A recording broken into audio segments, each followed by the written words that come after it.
All right, let's get right into it. Today we're deconstructing a song that's, well, it's way more than just a song, isn't it? It's a confession, it's an architectural blueprint for a mental breakdown. And honestly, it's become an anthem for so many people out there grappling with their own inner demons. We're not going to ease into this one. Nope. We're starting right here with the most raw, desperate line in the entire track. This is the core of it all. It sets the stage for everything. And you got to understand, it's not really a question. It's a 911 call for the soul. And that's exactly what this is, at its heart, a cry for help. This isn't just some moody track about being sad or feeling angsty. No, this is a direct, completely unfiltered plea coming from the absolute edge of a mental crisis. Now, here's what's so important to get. The story begins after the fight is already over. The battle for the day has been lost. That's what makes that plea for help so incredibly urgent, so terrifying. The fight is done and our narrator is on the losing side, needing someone to just be there. Okay, so let's dig into the lyrics themselves and see how the song actually builds this feeling. This is the anatomy of a collapse. Because it's not just vague emotion, you know? The song uses these incredibly powerful and specific metaphors to literally map out a psychological breakdown. It's almost like a clinical study. What they do here is just brilliant. They frame the mind as a haunted house. Your safe place isn't safe anymore. It's been plundered. The doors have been kicked in. The threat isn't outside trying to get in.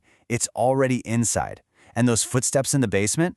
Man, that's something you tried to bury deep down, and now it's coming upstairs for you. And this connects directly to a real psychological concept. The dark side isn't just being in a bad mood. In Jungian psychology, it's the sombra, or the shadow. That's all the parts of ourselves we reject and try to hide away. So the song is basically describing a state of possession, where your conscious self is just completely overrun by its own shadow. And then you get that lyric, out of body. Again, that's not just poetry. That's a recognized clinical symptom of serious trauma. It's called depersonalization. It's what the mind does as a last resort. When the pain is so unbearable, it just checks out. It disconnects you from reality, and you feel like you're just a spectator watching your own life fall apart. So when you lay it all out like this, you see this absolutely devastating arc. It begins with an invasion, then it turns inward to self-sabotage, literally reopening old wounds. That spirals down into a dangerous apathy, a total indifference to your own survival.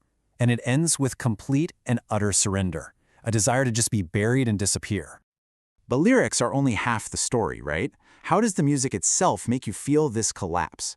This is where the production is just pure genius. So let's break down how they engineer this emotion with the sound itself. The production is a masterclass in contrast. The verses feel sonically claustrophobic. The sound is tight, the guitars are tense and held back. It makes you feel like you're trapped inside the singer's head. And then, bam, the chorus hits. The sound just explodes. The reverb is massive, the guitars are huge, the vocals get wider. You're thrown from that tiny, isolated room into a vast, empty, desperate space. And you can actually see how it's built in 3 distinct layers. Up front, you have the main vocal and the beat. That's what delivers the story and the punch. In the middle, you get that wall of emotional weight from the distorted guitars and synths. And then way in the back, the reverb and atmospheric pads create that sense of depth and lonely, empty space. It's a whole sonic world.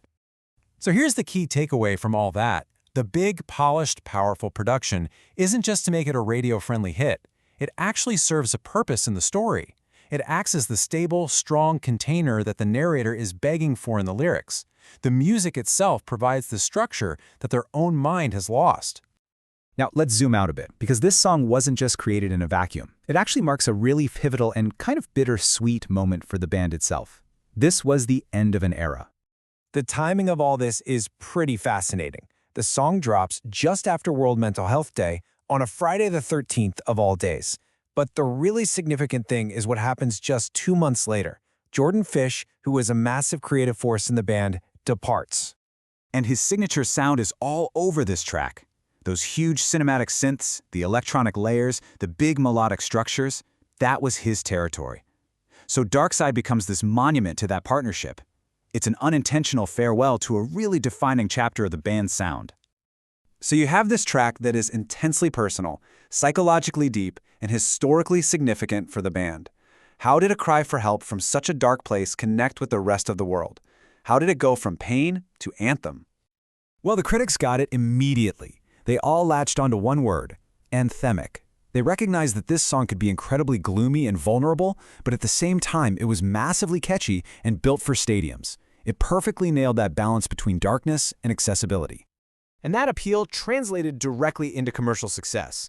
I mean, look at this. The song did incredibly well, hitting #2 on the UK rock and metal chart and even making a dent in the mainstream singles charts.